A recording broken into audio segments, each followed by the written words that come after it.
Bienvenue pour ce nouveau numéro de Monte Carlo Riviera Chic, votre nouveau rendez-vous mensuel dédié à la découverte, à la culture et à l'art de vivre en principauté de Monaco, en Provence et sur la Côte d'Azur.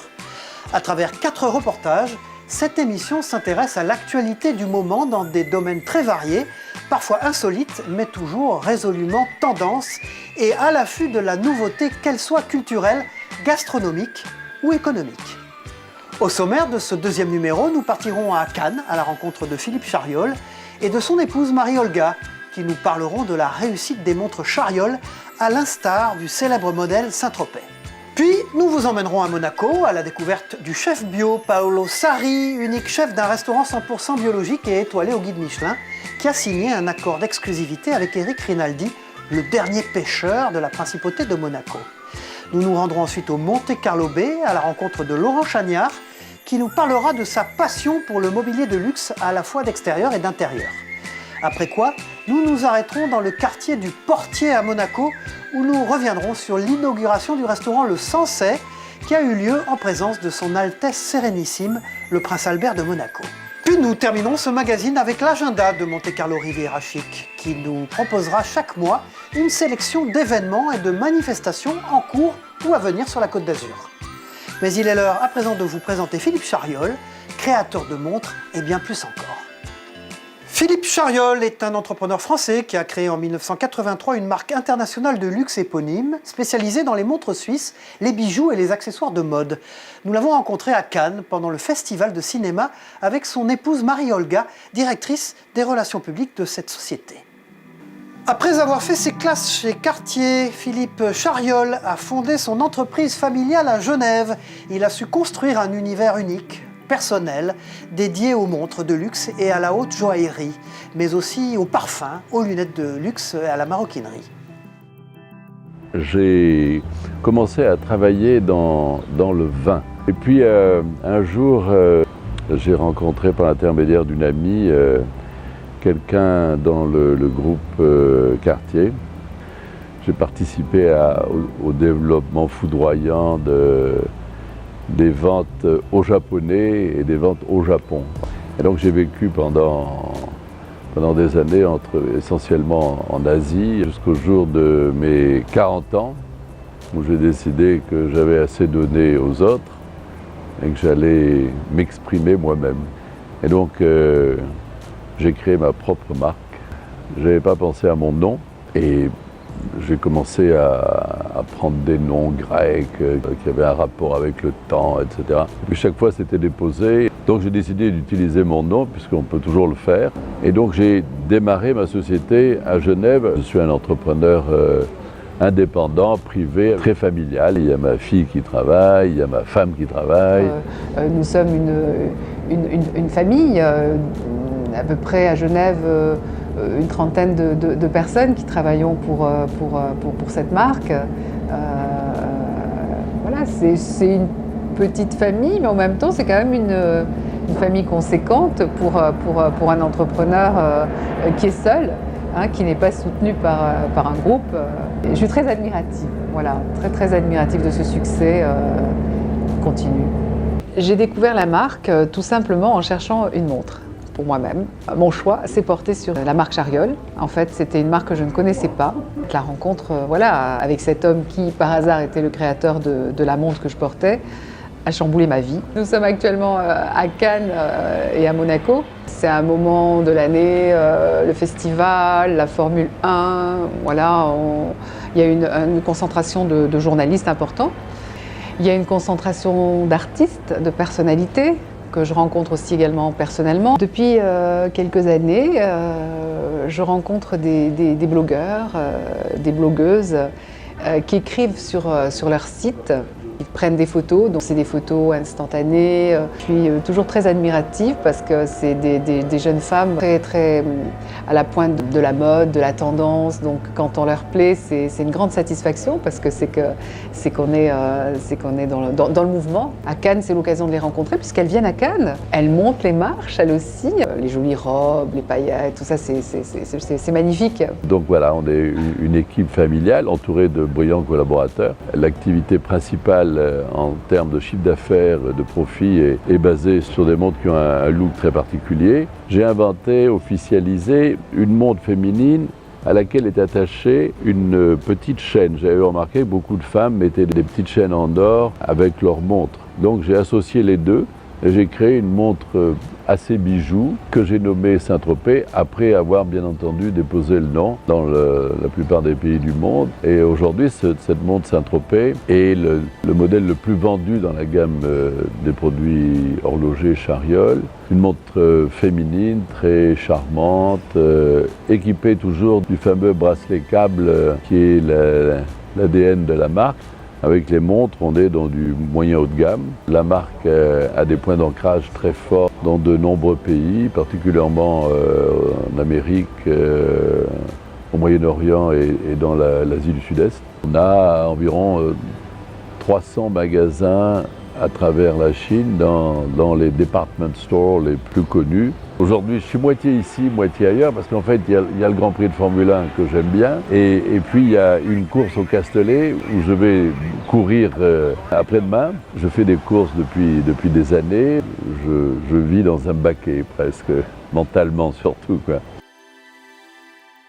À présent, direction Monaco, à la rencontre du chef bio Paolo Sarri.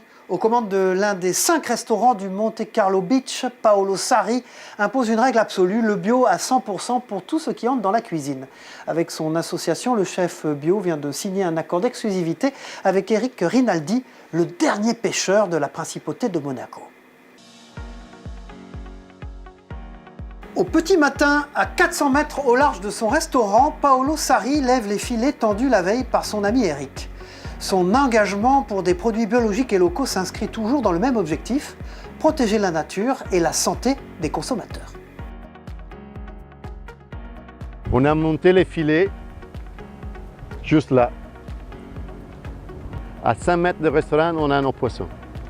C'est l'unicité de notre démarche encore une fois, de pêche raisonnée, responsable vers la nature, vers la planète et vers nos clients. C'est un discours qui c'est un gros discours de responsabilité sociale, un discours de responsabilité économique et une responsabilité qualitative. Donc là, on a tout ce qu'il faut parce que si on voit, on a des poissons qui s'étaient pêchés à 200-300 mètres de la côte. Si on voit les filets, on l'a retiré, on l'a fait monter juste devant les beaches et juste devant les restaurants. Et donc qualitatif parce qu'on a débarqué à 10h30, maintenant c'est 11h30, les poissons sont en cuisine. Et à midi et midi 30, dès qu'on ouvre le restaurant, les poissons il est là. Si on voit les poissons, c'est encore vivant. Donc c'est impossible d'avoir en qualité, un produit qualitatif mieux de ça. Ça c'est la première chose. Responsabilité sociale. On a des artisans qu'on a perdus pendant les derniers 50 ans. Des artisans qui travaillaient la terre, des artisans qui pêchaient. Et on a tout perdu, malheureusement. Donc, ça qui, à travers mon association, je suis en train de faire, c'est de remettre en valeur tous ces personnages. Donc, on s'est rencontrés avec Eric. C'était une rencontre amoureuse, je dois dire, parce qu'il est un artiste de la mer. C'est un métier qui, sur Monaco, mais si on large la vision sur la Côte d'Azur, je n'ai pas beaucoup comme lui. Donc lui, il sort tous les matins ou toutes les nuits pour faire un travail que son père il faisait, que son grand-père il faisait, que son grand-grand-père il faisait. Et lui, c'est le seul maintenant. Donc c'est le seul, il a besoin socialement d'être mis en valeur. Pas seulement pour ça qu'il pêche, mais pour les valeurs de ça qu'il fait tous les jours. Aujourd'hui, les chefs, les restaurants, qu'est-ce qu'ils font? Ils vont imaginer une carte. Et après, ils se posent le problème d'aller rechercher les ingrédients. Excusez-moi, mais c'est complètement bête. On doit faire en fonction de la nature. Et on doit faire en fonction de ça qu'on a. Donc, c'est la pêche aujourd'hui nous donne des Saint-Pierre, des rougiers, des chapons. On cuisine avec ça. Quand on a toujours, Monaco vit sur la mer. La mer, c'était toujours en fonction de Monaco. Et donc, les produits de la mer sont à disposition de Monaco. Pourquoi aller chercher les produits ailleurs dès qu'on les a là? Et ça que c'est bête encore, que ces produits, c'est des produits de super qualité. Et plupart des restaurants qui ne sont pas accès à la mer, ils vont chercher ces produits. Dès que nous les avons là. Donc pour moi, socialement, c'est important de mettre en valeur le travail d'Eric. On parle aujourd'hui beaucoup de pêche raisonnée, responsable et raisonnée, protection des océans, protection de ça, de là. On mange des produits chimiques. On mange des poissons élevés dans des conditions pas idéales. Ce n'est pas seulement la protection de la campagne et de la mer, mais c'est la protection de notre corps nous-mêmes. Donc avant de sauvegarder les océans comme il parle tout le monde, c'est important de sauvegarder nous-mêmes. C'est ça que les gens ne comprennent pas, que c'est logique, je veux dire. Et moi, en même temps, je vois les chefs comme un médecin. Un médecin, on ne va pas donner quelque chose de mauvais à ses patients. Et les chefs, dans les mêmes principes, on ne peut pas donner quelque chose de mauvais à ses clients. On doit soigner sur les profils qualitatifs, mais aussi sur les profils de la santé. La Rouget, dès que c'est un pêche très riche localement, on le propose souvent. Et donc là, on va combiner vraiment la démarche écologique et biologique, parce qu'on a en préparation avec des petits légumes, un rouget cuit à la salamandre, donc avec une chaleur ouverte, avec des petits légumes qui arrivent dans notre jardin historique juste en haut de Monaco. Et la rascasse, on fait des tagliolini, de la pâte, un peu à l'italien, un peu méditerranéen, avec des petites tomates légèrement épicées, avec la rascasse. On y va?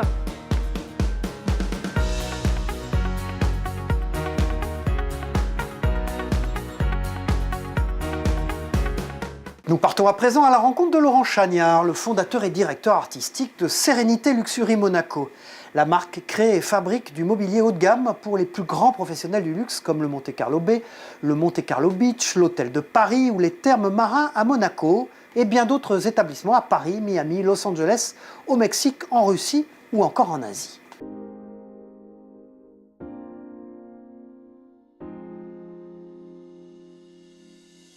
Dans le décor paradisiaque du Monte Carlo Bay, Laurent Chagnard veille à ce que la qualité et la finition du mobilier de jardin tout juste livré soient irréprochables.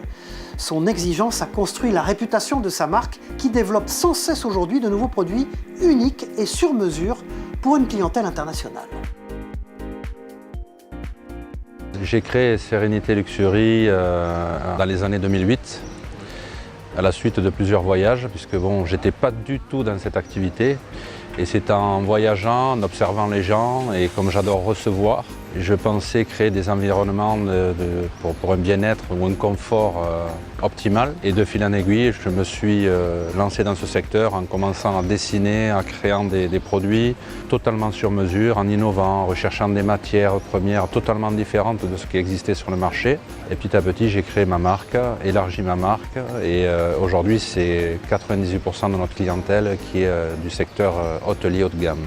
Je suis totalement autodidacte, donc je pense que ça m'a donné une ouverture d'esprit beaucoup plus importante que si j'avais fait une école. Je pense que j'aurais été cloisonné dans un secteur ou un design ou un style particulier, alors qu'aujourd'hui, Sérénité Luxury Monaco, quand on regarde sa ligne ou ses lignes de produits, elles sont très diversifiées. C'est-à-dire qu'on peut travailler autant du classique, qu'on peut travailler du contemporain ou du moderne, ou faire un mélange de tout ça, et ce qui donne une richesse très importante à notre marque. C'est du mobilier à la base d'extérieur, qui est dédié, je dirais, à des environnements comme sur Monaco, proche de la mer, ou qui peut être dédié aux super yachts, ou aussi des produits qui sont dédiés au spa.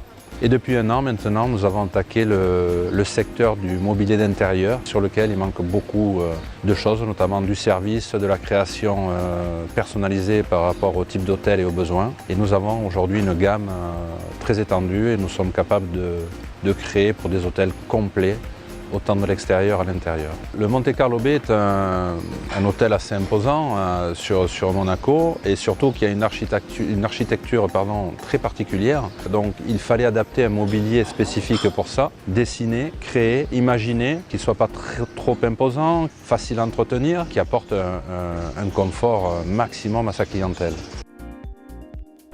Notre société est monégasque depuis maintenant un peu plus de 4 ans. Nous avons choisi Monaco pour une raison principale, pour le secteur, bien sûr, la connotation haut de gamme, mais surtout pour le marché hôtelier et international, puisque beaucoup de clients internationaux passent par Monaco. Et Monaco donne une image à l'international très positive, ce qui est très bénéfique pour notre marque. toute la matière grise, la naissance, la création des projets, la recherche et développement, tout ce qui est ingénierie se réalise sur Monaco. Donc on fait les recherches des matières, on fait les assemblages ici, on fait les dessins, les représentations 3D, les plans techniques prêts à produire. Et ensuite, on a plusieurs sites de production qui sont répartis en fonction des volumes de chaque projet et surtout de la qualification de chaque produit. Alors sur Monaco, la société Sérénité Luxury représente 6 personnes. Mais ensuite, Sérénité Luxury Monaco représente avec ses productions plus de 600 personnes. Sérénité Luxury maîtrise tout en interne, c'est-à-dire à la fois son design, sa technique, son marketing, son système commercial. Donc tout est réuni ici sur une seule structure et ça nous permet d'être très réactifs, d'être très compétitifs. Nous sommes à la recherche en permanence de partenaires dans le monde pour distribuer nos produits. Et nous sommes ouverts à toute discussion pour divers pays ou des personnes qui seraient intéressées pour prendre la marque et la distribuer et la représenter au travers de licences dans le pays de leur choix. Ça, bien sûr.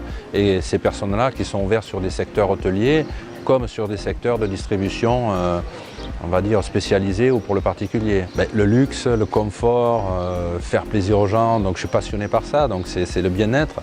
Mais oui, j'ai une autre passion qui est totalement différente, mais qui est attachée, on va dire, au sport mécanique. Et je suis réellement passionné par ça. Tout ce qui est un moteur, y compris sur terre ou sur mer, me passionne énormément.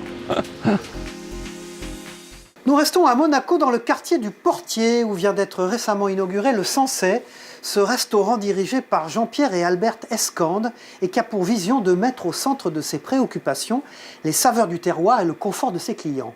Ils se sont rapprochés de Pascal Silman, le chef de cuisine aux inspirations gustatives et artistiques. Le Sensei signifie l'accord des sens et des saisons. La déco, design et le service élégant sont au diapason avec une cuisine gourmande bien pensée. Ce nouvel endroit chic et tendance de la principauté a été inauguré en présence de son Altesse Sérénissime, le prince Albert II de Monaco. Sensei est un petit bébé qui va bientôt avoir 1 an. Nous avons souhaité l'inaugurer ce soir pour marquer vraiment les premiers pas.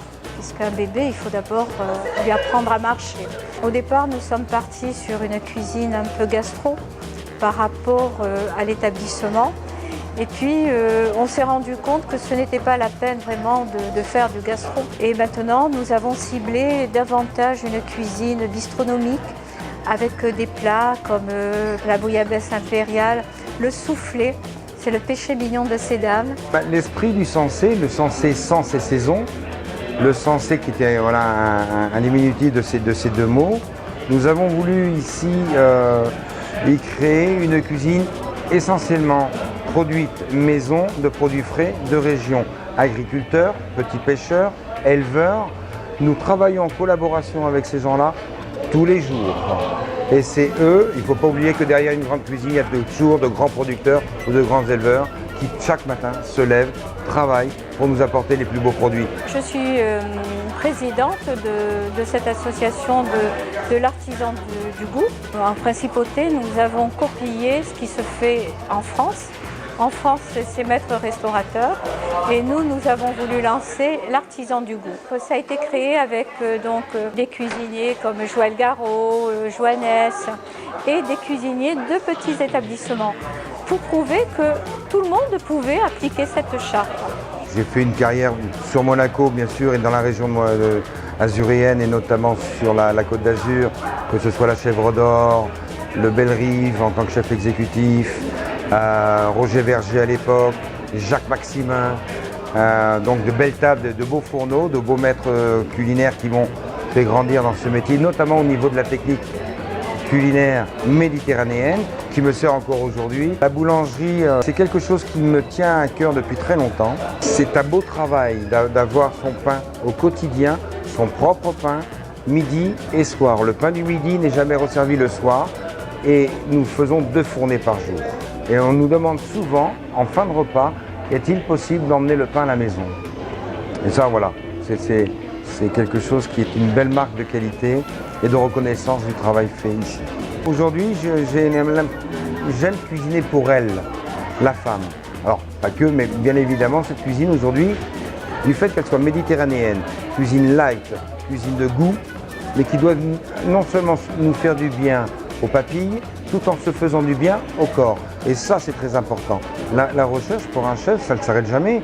Et je crois qu'aujourd'hui, pour ma part, ça a toujours été depuis très longtemps le bien-être de l'autre, le bien-être de nos clients. Et je crois que c'est très important que les chefs se penchent sur ce problème de la santé de l'autre, de son client, tout en le ravissant au niveau des papilles. Qu'est-ce qu'attendent les gens pour demain, leur nourriture de demain?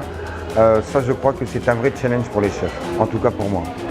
Nous avons rencontré un designer extraordinaire qui nous a suivis dans le projet. Nous avons tout fait pour que l'établissement soit à l'image de la principauté. Je ne sais pas si nous avons réussi, l'avenir le dira. Nous avons eu la surprise ce soir d'avoir la visite du prince Albert. C'est toujours un honneur et il est très près de la profession. Et nous avons pu échanger et les échanges ont été très fructueux même pour la profession. Je vois pour nous, pour l'équipe, c'est encourageant. Moi, je suis contente pour moi, mais je suis contente pour mon équipe parce que ce soir, ils vont regarder leur appareil photo, ils vont se dire « Tiens, on était avec le prince ce soir ». Et pour eux, c'est très très important. C'est une belle image. Avant de nous quitter, nous allons vous présenter l'agenda de Monte Carlo Riviera Chic. Nous vous proposons chaque mois une sélection d'événements et de manifestations en cours ou à venir sur la Côte d'Azur. L'exposition La Cité interdite à Monaco, vie de cour des empereurs et impératrices de Chine, réunit un choix de plus de 250 pièces d'exception provenant de l'ancien palais des souverains chinois, ainsi que des prêts issus de grandes collections européennes et américaines. Cette exposition nous invite à pénétrer dans l'intimité de la cour, dévoilant aux visiteurs l'aspect les plus privés et les plus secrets de la vie de la dernière dynastie impériale chinoise, les Qing 1644-1911, pour célébrer faste, goûts et grandeur, au Grimadi Forum du 14 juillet au 10 septembre. Après avoir évoqué en 2016 la parfumerie au tournant du XXe siècle, de la belle époque aux années folles, le Musée international de la parfumerie poursuit sa découverte de l'univers du parfum du XXe siècle en se focalisant sur l'après-guerre et sur la vie emblématique de Christian Dior, couturier parfumeur dès 1947. Cette exposition, développée avec le soutien de Christian Dior Parfum, met en scène les grands moments de la vie de Christian Dior ainsi que ses créations olfactives les plus célèbres. C'est à voir jusqu'au 1er octobre 2017. Situé dans l'emblématique Port Hercule de la Principauté de Monaco depuis 1991, le Monaco Yacht Show est le seul endroit où on peut admirer, visiter, acheter plus de 120 des super yachts les plus extraordinaires au monde, construits par les meilleurs chantiers navals. Ce rendez-vous offre 4 jours de visite de yacht, de découverte des dernières tendances du marché, et la qualité de l'exposition est assurée par les 590 sociétés participantes qui trouvent écho dans les actions menées par son équipe organisatrice pour attirer davantage d'acheteurs privés et professionnels et favoriser ainsi la rencontre directe entre les exposants et une nouvelle clientèle. Rendez-vous au Monaco Yacht Show du 27 au 30 septembre 2017. Organisé par le Yacht Club de Monaco du 13 au 17 septembre 2017, la Monaco Classic Week, la belle classe, témoigne de l'indéfectible attachement de Monaco à la mer et à son patrimoine maritime navigant. Créée dès 1994, cette biennale a pour originalité de réunir dans un même port les derniers témoins du yachting d'autrefois, petites et grandes plaisances confondues. Voiliers de tradition, dinies, canots automobiles, motor-yachts d'époque, une semaine entre tradition et art de vivre la mer, lors de laquelle il fera bon déambuler sur les quais de la marina le long de ses splendeurs d'antan à la prime jeunesse restituée. La Monaco Classic Week, la belle classe, c'est du 13 au 17 septembre 2017. Régate royale du 26 au 30 septembre 2017 maintenant. La Croisette va une nouvelle fois vibrer au rythme des régates royales. Le trophée Panerai, c'est son nom, avec une flotte d'une 60aine de dragons et une armada de yachts classiques dont plusieurs portent allègrement plus de 100 ans d'âge. Un rassemblement unique et majestueux, placé sous le signe de l'élégance qui attire plus de spectateurs admiratifs massés le long de la côte. Les régates royales de Cannes constituent l'un des rendez-vous les plus prestigieux de toute la saison internationale de régates réservée aux voiliers classiques et d'époque. Le nombre et la diversité des embarcations présentes ainsi que la longue histoire font de ce rendez-vous une fête extraordinaire dédiée à la mer et à ses protagonistes. Les régates royales de Cannes, un événement à noter, aussi dans votre agenda du 26 au 30 septembre 2017. Voilà, vous pouvez retrouver le programme de l'ensemble des événements et manifestations de la Côte d'Azur sur notre site www.chic.mc. Monte-Carlo Riviera Chic est à présent terminé. Nous vous donnons rendez-vous dans un mois pour un prochain numéro dédié à la découverte des plus beaux endroits de notre région.